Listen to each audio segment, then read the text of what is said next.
ഗാ ഫ്രൂട്ട് എന്ന് അറിയപ്പെടുന്ന ഈ സ്വർഗത്തിലെ പഴം നമുക്ക് ഏറ്റവും കൂടുതൽ ഉപയോഗിക്കുന്നത് കൗണ്ടിങ്ങിനും അതുപോലെ തന്നെ ശരീരത്തിൻ്റെ ഉത്തമയത്തിനും ഏറ്റവും നല്ല ഉചിതമായ ഒരു ഫ്രൂട്ട്സാണ്.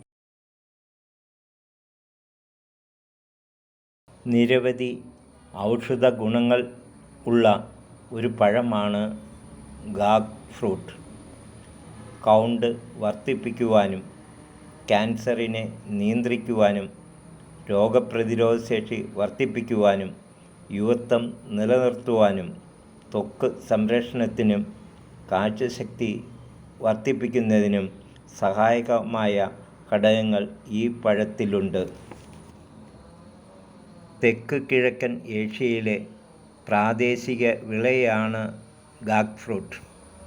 പുരാതന കാലം മുതൽ ചൈനീസ് ജനത ഔഷധമായി ഈ പഴം ഉപയോഗിച്ചു വരുന്നു. 10 വർഷം മുമ്പ് മലയാളക്കരയിൽ എത്തിയ ഈ പഴത്തിന് കാർഷിക മേഖലയിൽ കാര്യമായ പ്രചാരം ഇതുവരെയും ലഭിച്ചിട്ടില്ല. വളരെ കുറച്ചു പേർ മാത്രമാണ് ഗാഗ് ഫ്രൂട്ടിൻ്റെ കൃഷിയിലൂടെ മികച്ച വരുമാനം നേടിക്കൊണ്ടിരിക്കുന്നത്.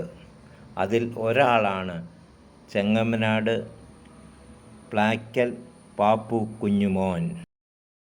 തുടങ്ങാനുള്ള കാരണം നമ്മുടെ ഒരു മോൻ്റെ അടുത്ത് നിന്ന് ഈ വിത്ത് കൊണ്ടു അതുകൂടെ പാവി ഈ ചെയ്യുന്നത് വിധം തന്നെ മുളച്ചു കഴിഞ്ഞിട്ടുണ്ടെങ്കിൽ ഈ ഇതിന് കുറച്ച് ആട്ടുംകാട്ടം ചെറിയൊരു വളം ജൈവവളം ഇടാം. അത് കഴിഞ്ഞ് ഇത് വളർന്നു വരുമ്പോൾ നമ്മൾ വെള്ളം മാത്രം മതി. ഒരു നല്ല രീതിയിൽ പന്തൽ ഒരുക്കിയാൽ നമുക്ക് കാണാനും ഭംഗി. ഇത് ഉപയോഗിക്കുക എന്നാണ് ഇതിൻ്റെ ഏറ്റവും നല്ലൊരു ഗുണമെന്ന് പറഞ്ഞാൽ ഏറ്റവും ബ്ലഡ് കൗണ്ടിങ് ഏറ്റവും ഉത്തമമായ ഒരു ഔഷധ ഗുണമുള്ള ഒരു പഴമാണിത്. ഇതൊരു മാക്സിമം 2 മാസം കഴിയുമ്പോൾ ഇതിലും ആമ്പൂ ഉണ്ടാവും, പെമ്പൂ ഉണ്ടാവും. ഇതിന് നമുക്ക് പരാഗണം ചെയ്യണം. ആമ്പൂ കൊണ്ട് പെമ്പൂവിനെ പരാഗണം ചെയ്തതിന് മാത്രമേ ഇത് കായ നിലനിൽക്കുകയുള്ളൂ, അല്ലെങ്കിൽ ഇത് പഴുത്തു പോകും. അതുപോലെ തന്നെ ഇത് വലുതായി കഴിയുമ്പോൾ ഇതിൻ്റെ ഓലറ്റിപ്പുഴു നാശം ഇത് കണ്ടു. ഇതാണ് ഈ ഓലറ്റിപ്പുഴു നിന്നത്. പക്ഷേ പഴത്തിൻ്റെ ഉള്ളിൽ ഒരു കുഴപ്പമില്ല. അതാണ് ഇതിൻ്റെ പ്രത്യേകത. നമ്മൾ സൂക്ഷിക്കണം. സൂക്ഷിച്ച് എല്ലാ ദിവസവും വന്ന് മുകളിൽ വന്ന് ശരിക്കും സൂക്ഷിച്ചെങ്കിൽ മാത്രമേ ഇതിൻ്റെ ഗുണം ഈ പഴത്തിനുള്ള ഒരു ഇത് കിട്ടുകയുള്ളൂ. നല്ല രീതിയിൽ പരാഗണം നടത്തി പരിചരിച്ചാൽ 250 ഗ്രാം മുതൽ 600 ഗ്രാം വരെ തൂക്കമുള്ള പഴങ്ങൾ ലഭിക്കും. പഴം ആദ്യം പച്ച കളർ വരും, അതിനുശേഷം മഞ്ഞ വരും, അതിനുശേഷം ചുവപ്പ് വരും.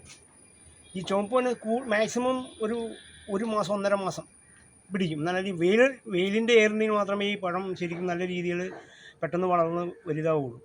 വെയിൽ കുറഞ്ഞാൽ പഴം ചെറുതായി പോവും. വെയിലേറ് കിട്ടിയാൽ മാത്രമേ പെട്ടെന്ന് പഴുക്കാനൊരു ചാൻസ് ഉള്ളൂ. സ്വന്തം ആവശ്യത്തിനായി ചെടികൾ നടുമ്പോൾ 3 മുതൽ 5 വരെ തൈകൾ നടണം. 1 മുതൽ 3 അടി അകലം വരെ ആകാം. വ്യാവസായിക കൃഷിക്ക് 3 മീറ്റർ അകലം അത്യാവശ്യമാണ്. ചെടികൾ വലുതായി പുഷ്പിച്ച് തുടങ്ങുമ്പോൾ മാത്രമേ ആൺ പെൺ തിരിച്ചറിയാൻ സാധിക്കൂ. 10 പെൺചെടിക്ക് ഒരു ആൺചെടി ആവശ്യമാണ്. കായ്കൾ ഉണ്ടായി മൂപ്പാകുന്നതിന് മുമ്പ് നല്ല പച്ചനിറമായിരിക്കുമ്പോൾ ഇത് പാവയ്ക്ക പോലെ കറിക്കുപയോഗിക്കാം. മൂപ്പായി ചുമന്ന നിറമാകുമ്പോഴാണ് പഴം പറിച്ചെടുക്കുന്നത്. നമ്മൾ ഈ പഴം കൊണ്ട് ഉൽപ്പാദിപ്പിക്കുന്ന പറഞ്ഞാൽ ഈ പഴം നമുക്ക് ഉൽപ്പാദിപ്പിച്ച് കഴിഞ്ഞാൽ നമുക്ക് ജ്യൂസ് ഉണ്ടാക്കാം. ജ്യൂസ് ഉണ്ടാക്കുന്നത് ഈ പഴത്തിന് ഒരു ടേസ്റ്റ് ഉണ്ടാവില്ല. അതാണ് ഏറ്റവും വലിയ ഒരു പ്രത്യേകത. അതിന് നമ്മൾ ഏതെങ്കിലും ഒരു ഫ്രൂട്ട്സ് ഇതിൽ ഈ പഴത്തിൽ കൂടെ ചേർക്കാം.